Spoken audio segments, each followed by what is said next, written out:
मित्रों, जैसा कि आपको ज्ञात है, मैं ओशो पे आधारित, ओशो की बताई हुई कहानियों पे आधारित बातों का विश्लेषण करके आपके सामने रखने की कोशिश करता हूँ। लेकिन आज मैं एक थोड़ा बड़ा कदम उठाने जा रहा हूँ, क्योंकि झूठ कहना ठीक नहीं है कि मैं ओशो की कोई बात आपको बताने जा रहा हूँ। लेकिन हाँ, मुझे ये पक्का पता है कि ओशो मेरी बात से असहमत नहीं होगा। ओशो ने उपनिषद के ऊपर बहुत कुछ बोला है। उपनिषद जो है हिंदू संस्कृति, सनातन संस्कृति का बेस है, पाया है, जिस पे आधारित अपना पूरा सनातन धर्म खड़ा है। उपनिषद को सभी ज्ञान के भंडारों का मक्खन कहा जाता है। यानी आखिरी बात, मतलब जिसके आगे कोई बात हो नहीं सकती, वो बात यानी उपनिषद। तो चूँकि अपना बेस इतना मजबूत है, इसीलिए ये जो दूसरे धर्म हैं जितने भी आप जानते हैं, उसमें सिर्फ बौद्ध धर्म को मैं अलग रखना चाहूँगा और जैन धर्म को। इसके अलावा जितने विदेशी धर्म हैं वो सिर्फ तलवार के सहारे चले हैं। यदि आपको सत्य को सुनने की इच्छा है या हिम्मत है, तो अपने धर्म के अलावा बाकी सभी धर्म तलवार को लेकर चले हैं, और उन्होंने हमेशा दूसरे को तलवार के भरोसे, बंदूक के सहारे, तोप के सहारे जीतने की कोशिश की है। लेकिन हिंदू धर्म ने जो अपने आप को पूरे विश्व में फैलाया था, आज जगह जगह हिंदू धर्म के अवशेष पाए जाते हैं, चाहे कंबोडिया हो, इंडोनेशिया हो, चाहे मैक्सिको हो।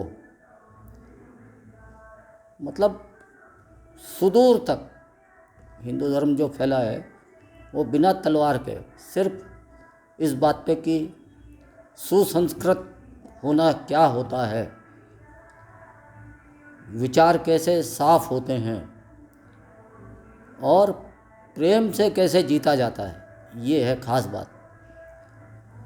तो आज मैं बात करूँगा अपने एक उपनिषद की, जिसका नाम है केनोपनिषद, जिसमें शिष्य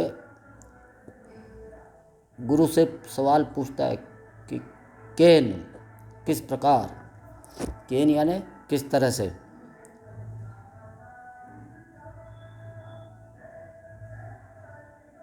और गुरु फिर उत्तर देता है कि सच्चा ज्ञान वो है, सच्ची अनुभूति वो है जो ये कहती है कि जो आप सुनते हो वो एक कहने वाला होता है और एक सुनने वाला होता है। लेकिन सिर्फ सुनने वाला ही नहीं होता।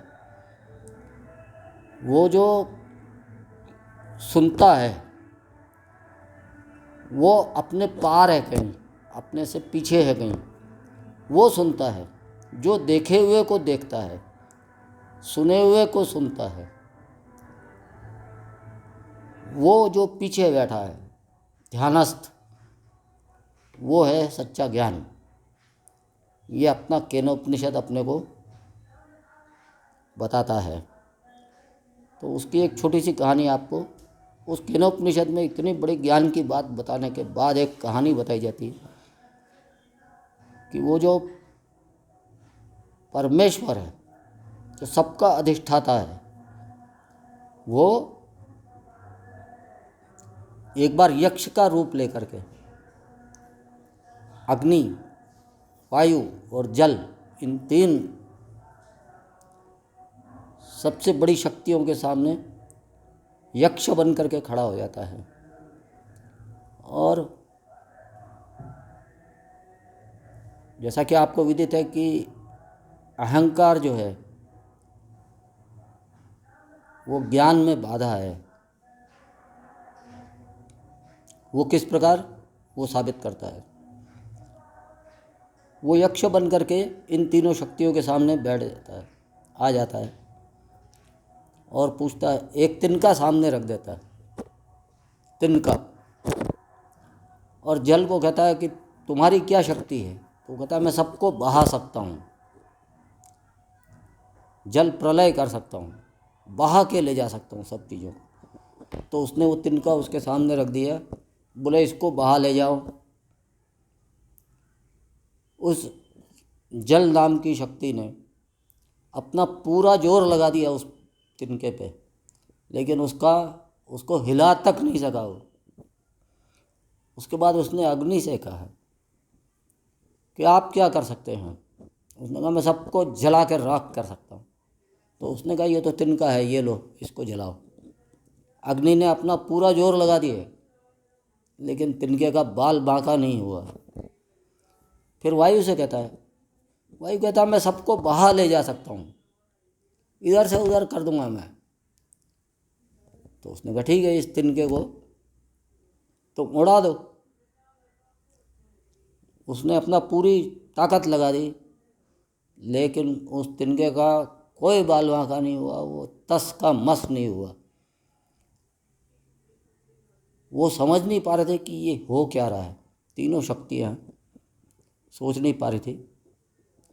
इतने में वो यक्ष जो है अंतर्ध्यान हो जाता है और उमा यानी स्त्रैण शक्ति वो उनके सामने अवतरित होती है। तो वो उनसे पूछते वो कौन था। बोले वो वही था जिसकी सब लोग आराधना करते हैं,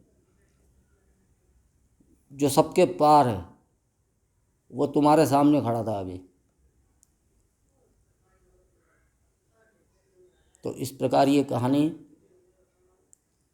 बताती है कि किस प्रकार अहंकार जो है वो ज्ञान प्राप्त करने के बीच में एक बाधा है। इसको दूर कीजिए तो आप कुछ नज़दीक पहुंच सकते हैं ज्ञान के, सत्य के। अगर आपको ये कहानी पसंद आई हो तो उसको ज़रूर लाइक कीजिए, सब्सक्राइब कीजिए हमारे चैनल को, और हो सके तो शेयर भी कीजिए, ज़्यादा से ज़्यादा लोगों तक बांटिए। आज ये कहानी मैं यहीं समाप्त करता हूँ। आपको बहुत धन्यवाद, आपने इतना समय दिया और ये कहानी सुनी। बहुत धन्यवाद।